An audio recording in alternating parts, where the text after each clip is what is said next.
how to scan QR code for YouTube videos tutorial.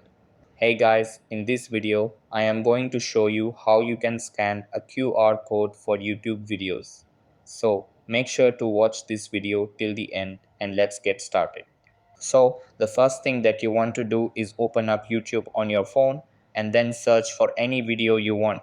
After that, click on the share button and then select copy link to copy the video's URL.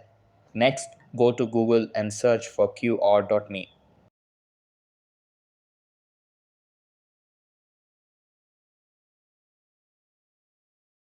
Over here, paste your copied link and then click on the download button. After that, click on PNG to download the QR code. Then open your camera app and use Lens to scan the QR code. Once scanned, you'll be able to see the video link, tap on it, and it will bring you directly to your video. So that's how you can scan a QR code for YouTube videos. That's all for this video.